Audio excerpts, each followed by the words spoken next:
Bienvenidos y gracias por atender a mi presentación sobre Garfield.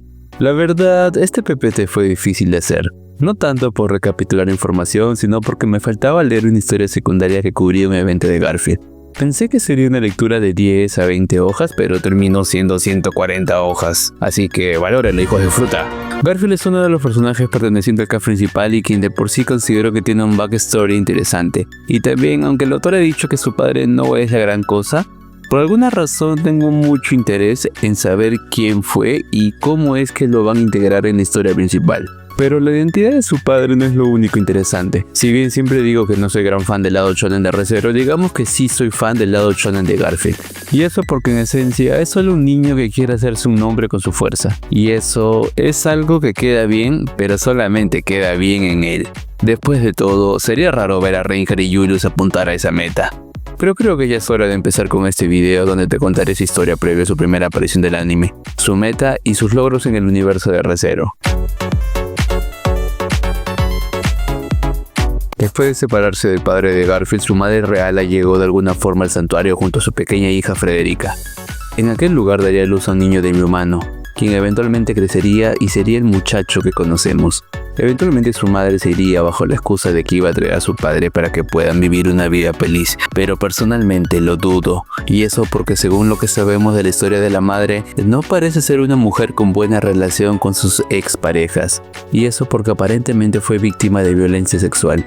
Total, que saldría del santuario y sería víctima de una avalancha de rocas. Eventualmente Garfield se enteraría de esto, pero aunque supiera de la verdad de los hechos, aún así eligió mentirse y se creó una versión distorsionada de los sucesos de aquel día. Eventualmente se lo repitió tanto que terminó creyendo que era verdad. Está de más decir que esto fue una decisión inmadura, pero también hay que recordar que Garfield tenía solo 4 años cuando pasó esto. No creo que sería justo pedirle una respuesta completamente madura. No se sabe mucho de qué hacía Garfield cuando era un niño, pero lamentablemente era el único niño del lugar, un chico rodeado de puro anciano y demi-humanos marginados producto del racismo de Lugúnica. Eso terminaría influyendo en su persona, y eso porque al estar en un lugar rodeado de ancianos vulnerables y débiles, él se autoimpuso a sí mismo la labor de cuidar y proteger el lugar. No es de extrañar que luego termine apodándose como el escudo del santuario. De hecho, es así como se presenta ante su barrio conocerlo. Se sabe que pasaba mucho tiempo con su hermana jugando juegos de niños, pero sus actividades recreacionales eran peculiares. Por ejemplo, Frederica agarraba a Garfield de los brazos y lo lanzaba con todas sus fuerzas al cielo. Y bueno, si bien Frederica será bonita, también es cierto que tiene mucha fuerza, así que era común que lance a volar a Garfield por los aires. Pero como Garfield también era un demi-humano, pues estas actividades no le molestaban, sino que al contrario, disfrutaba mucho de estos encuentros con su hermana. Algo interesante que añadir acá es que en esos días jugaban con una especie de brazaletes en sus quehaceres, y este brazalete terminaría siendo usado por él en su pelea contra Elsa. Pero los días de paz y de juego con su hermana terminarían cuando ésta creció y decidió hacer un camino para los residentes del santuario.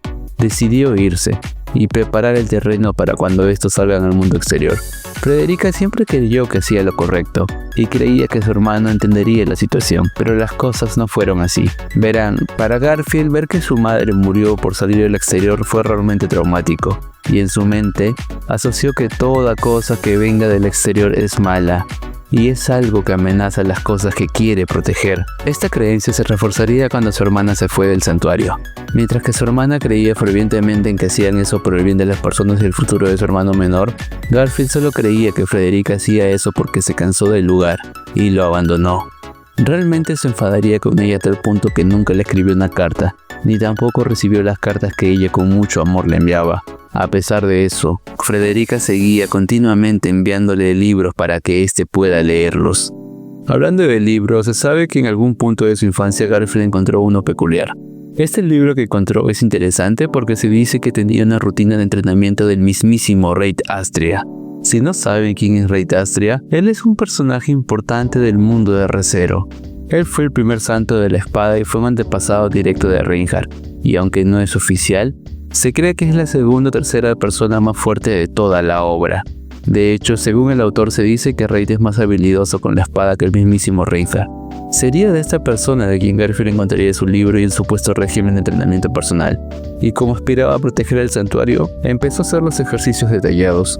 Vale aclarar que no se sabe si realmente las rutinas del libro son auténticas o si solo es una mentira de la persona que lo publicó. En algún punto de su infancia, cierto día conocería a las hermanas Sonny, Ren y Ran, quienes para ese punto ya habían sido engañadas por Roswell y trabajaban para él. Y si bien no es que formen una amistad inseparable como la que hay entre Crush y Felix, la verdad es que sí hubo cierto aprecio entre ellos. Por parte de Ren y Garf no se llevaban del todo bien a pesar de que profesaban la idea de proteger lo único que les quedaba de su mundo. Y casualmente, eso que les quedaba era Ran. Uno pensaría que el gusto en común por la pelirrosa los uniría, pero de cierta forma los hizo enemigos. Era común que Ren acapare a Ran solo para molestar a Garfield. También se sabe que Ren desechaba las cartas que Garfield enviaba a su hermana, y no fue hasta que ella se enamoró de Subaru que comprendió mejor los sentimientos de Garfield por Ran. Entonces decidió que se disculparía con él en cuanto lo vuelva a ver, pero lamentablemente fue devorada por Gula antes de esto. Sobre la relación de Ran con Garf es complicada y a la vez no. No es complicada porque simplemente Garfield no tiene opción con Ran. Garfield sería como un pequeño perro que persigue un auto. El perro nunca lo alcanzará, e incluso si alcanza el auto no es que pueda montarlo y conducirlo. Lo que sí creo que es complicado son sus sentimientos. Verán, Garf es alguien que tiene confianza, pero es una confianza falsa.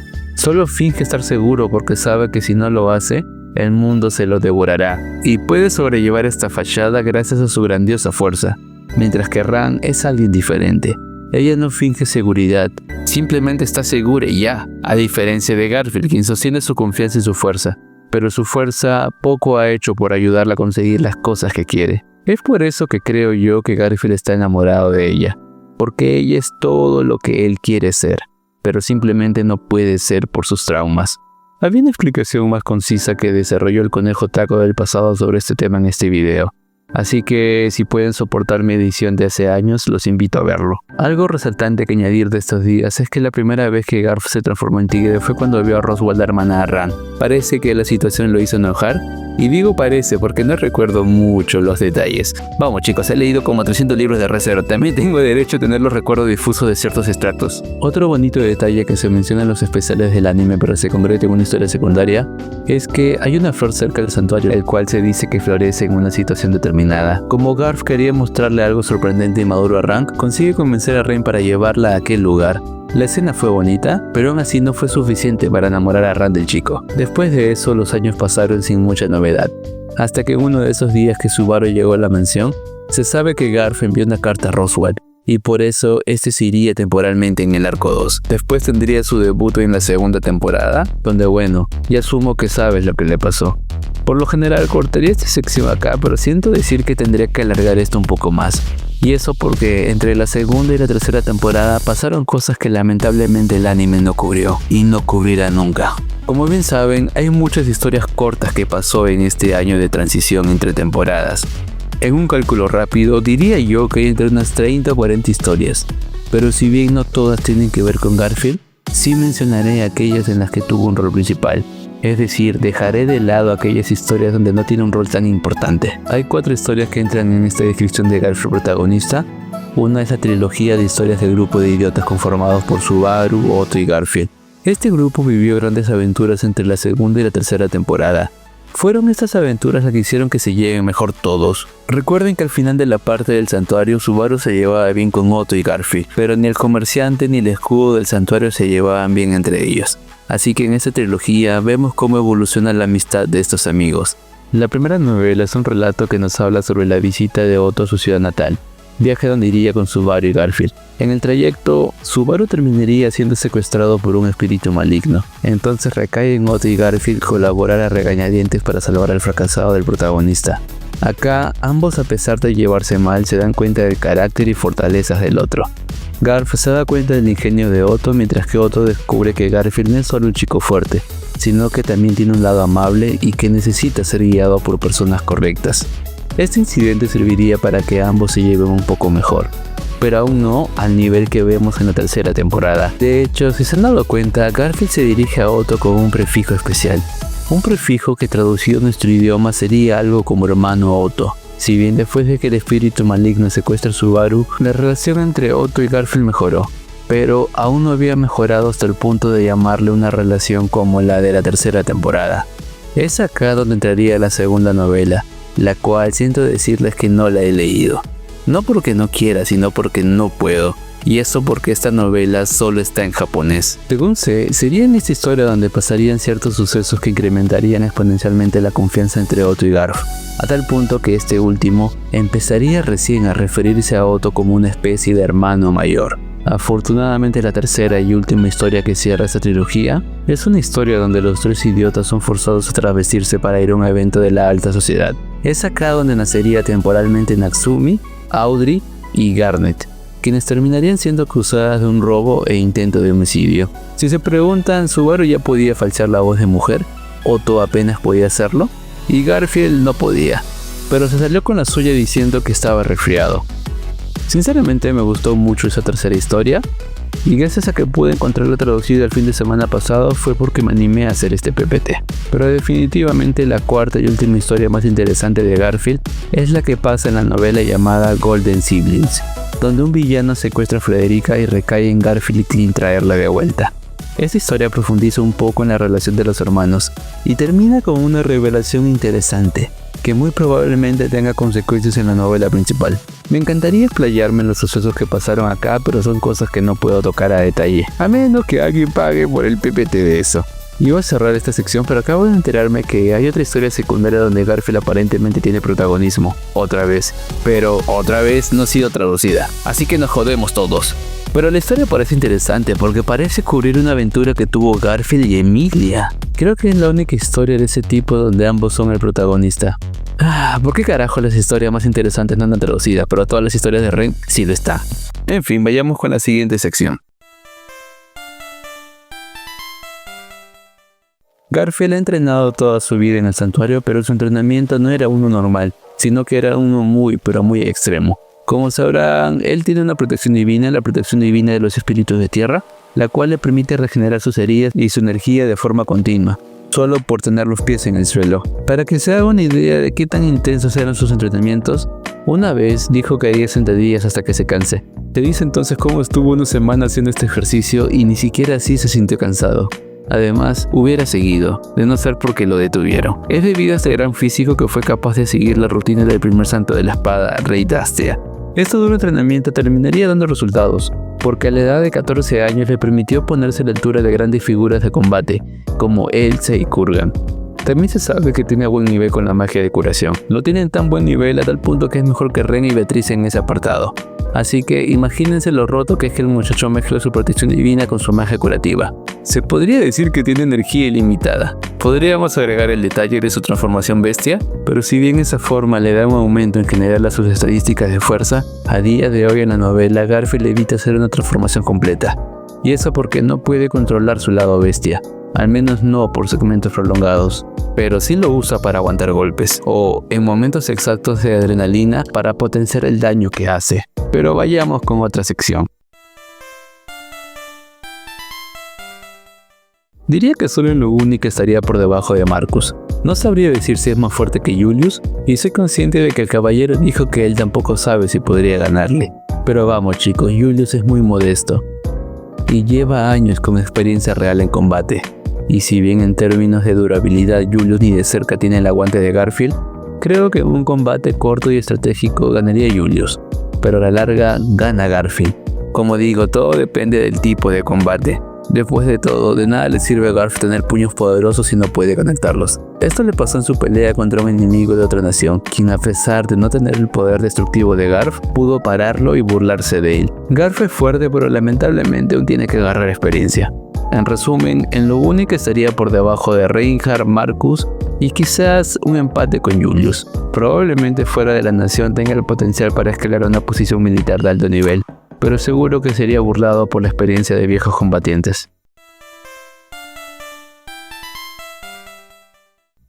Garfield es alguien que ha logrado grandes logros en su meta de ser el más fuerte, pero ha sido un total fracasado en cuestiones relacionadas a su familia, aparte de Frederica, claro. Al menos en el combate, ha logrado hacerse un nombre en Lugúnica con su obsesión en Bristela, y también se ganó el respeto de algunos clanes de Wallachia, pero seguro que mi muchacho furro quiere tener logros en otras canchas, como el decirle la verdad a su madre o el amor de Rank. Pero la vida es así, a veces simplemente no consigues éxito en la cosa que más quieres. Pasemos a la última parte del video.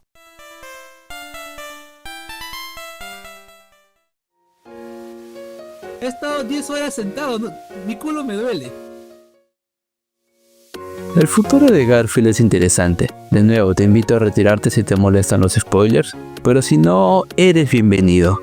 Después de la tercera temporada, Garfield entraría en recesión por un tiempo, y eso porque Subaru tiene que irse a otro lugar y no puede ir con él. Pero afortunadamente tenemos algo de historia de él en las novelas secundarias. Por ejemplo, cuando acabó la tercera temporada, hay una historia que narra qué pasó en Prestella días después de que Subaru tenga que separarse de Garfield. Se nos dice cómo es que Subaru le había encargado a él la defensa de la ciudad en caso de que vuelvan los arzobispos. En estos días se revela que Garfield andaba planeando contarle toda la verdad sobre su madre, a su hermana y a Rirso, mientras que pasaba los días visitando y molestando a Otto, quien quedó herido por la pelea contra Gula y estaba en absoluto reposo. También se nos relata un viaje que hace Garfield y sus aliados a la tumba de Tifón para conseguir y reubicar los restos de la bruja. Hicieron esto en caso de que el culto de la bruja volviese. La verdad, la tumba de Tifón era interesante, porque se encontraron criaturas vivas por más de 400 años y quimeras peculiares. También se dice cómo es que Garfield fue capaz de identificar los restos de una antigua civilización que aparentemente se comunicaba con palabras japonesas. Pudo hacer esta identificación debido a que había visto a Subaru por las noches escribirlo en su diario personal. Después de esto no sabríamos nada de él hasta finales del arco 7, en donde se nos revela cómo fue que formó parte de la expedición que fue encargada de traer de vuelta a Natsuki Subaru, quien había sido teletransportado al país vecino por error. En este viaje interactuaría con personas que previamente conocieron a Subaru, y estos les hablarían con gusto del protagonista. Garfield solo se emocionaría más porque le gusta que la gente reconozca a su capitán. Lamentablemente también tendría peleas muy difíciles en este arco. Su primera pelea dura fue la que tuvo contra Kafma, un aspirante general divino de la nación de Wallachia, quien al igual que Garfield también era un monstruo de su aldea. Pero al final, Kafma reconocería que por más monstruo que sea él, Garfield simplemente era un monstruo entre monstruos, y no lo dijo de forma despectiva, sino que lo dijo porque quedó asombrado de la tenacidad y la fuerza del muchacho. Se dice como que en esta pelea, para evitar perder, Garfield se come piedras explosivas solo para poder deshacerse de unos insectos letales que el enemigo le había inyectado dentro de su cuerpo. Y también se dice cómo es que se quemaba en llamas continuamente, para poder neutralizar ciertos movimientos enemigos. Y aguantaba todo esto gracias a la regeneración inhumana que posee. Lamentablemente luego se enfrentaría a Olvar, donde si bien no fue derrotado, sí se dejó en claro la diferencia que había entre la experiencia y combate del viejo Olvar y Garfield. El viejo ninja con solo una sola mano humilló en todo momento al muchacho, y no le dejó ni siquiera conectar un solo golpe. Si no fuera porque Roswell llegó, las cosas se hubieran puesto muy pero muy mal para el joven. Después de esto se reencontraría con Subaru tras mucho tiempo de ausencia, y tiene un momento bonito como ven en la imagen. Posteriormente sería seleccionado por Subaru para ir a la batalla final contra la bruja, y acá es donde Garfield completaría el fin su sueño de conocer y derrotar a un dragón. Pero cabe reconocer que solo lo derrotó porque llegó a ser afectado por el pecado de la codicia de Subaru, el cual bufeó mucho más las capacidades físicas de Garfield, pero claro, de forma temporal. También, quizás por su edad y mentalidad de niño, terminó de cierta forma llevándose bien y cordial con Henkel, el padre de Richard. No quiere decir que ambos son grandes amigos, pero sí hay cierto respeto entre ellos, a tal punto que ambos se salvaron la vida en el clímax de la pelea. Garfield se preocuparía mucho por este cuando Henkel desaparece a inicios del arco 9. Después, lamentablemente sería derrotado por Aldebarán en su pelea, pero todos sabemos que Aldebarán solo pudo hacer esto gracias a su poder. Actualmente Garfield está inconsciente. Estuvo a punto de morir por el ataque del dragón, pero gracias al tratamiento médico de Petra logró salvarse, y está recuperándose de su herida. Y a día de hoy, en el que publico este video, sigue inconsciente. Y está que es transportado por Petra en el carruaje de Patrache, posiblemente en dirección a reunirse con el campamento de Emilia. Pero eso ha sido todo por hoy. Te hago recordar que hago PPTs por dinero, así que si deseas el PPT de algún personaje o tema en específico, el precio sería de $10. De paso, agradezco a los miembros del canal y sub de Twitch. Ustedes son lo más cercano que tengo un sueldo en este momento. Pero dime, ¿qué piensas tú de la vida de Garfield?